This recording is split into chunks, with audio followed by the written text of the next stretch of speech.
రాజన్న సిరిసిల్ల జిల్లా శివ గణేష్ మిత్ర మండలి 25వ నవరాత్రి ఉత్సవాల సందర్భంగా శివ గణేష్ మిత్ర మండలి ఆధ్వర్యంలో భజన కార్యక్రమం నిర్వహించడం జరిగింది। ఈ కార్యక్రమంలో శివ గణేష్ మిత్ర మండలి సభ్యులు మరియు భజన మండలి సభ్యులు మహిళలు పాల్గొనడం జరిగింది। అనంతరం శివ గణేష్ మిత్ర మండలి సభ్యులు మాట్లాడుతూ వారి వినాయకుని మండపం వద్ద భజన కార్యక్రమం నిర్వహించడం పట్ల ఆనందం వ్యక్తం చేశారు। మంచి భక్తి పాటలతో అందరినీ ఆలరించడం జరిగింది। ఈ కార్యక్రమంలో నవీన్ శ్రీనివాస్, విజయ్, కమలాకర్ పాల్గొనడం జరిగింది।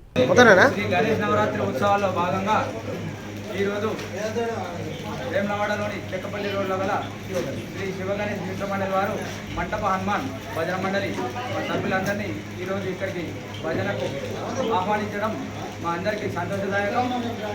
అలాగే ఈ నవరాత్రి ఉత్సవాల్లో భజనలు చేయడం అనేది చాలా అరుదు। వాళ్ళు ఇక్కడ భజనలు పెట్టించి మమ్మల్ని పిలవడం, 25వ వార్షికోత్సవం జరుపుకోవడం, శ్రీ గణేష్ వారిని పూజించడం చాలా సంతోషదాయకం। అలాగే ఎప్పుడు పిలిచినా మేము ఇక్కడ రావడానికి సిద్ధంగా ఉన్నాము। అందరికీ పేరు పేరున ఇక్కడ పిలిచిన వారందరికీ మా మంటప హనుమాన్ భజన మండలి తరఫున కృతజ్ఞతలు తెలియజేస్తున్నాం।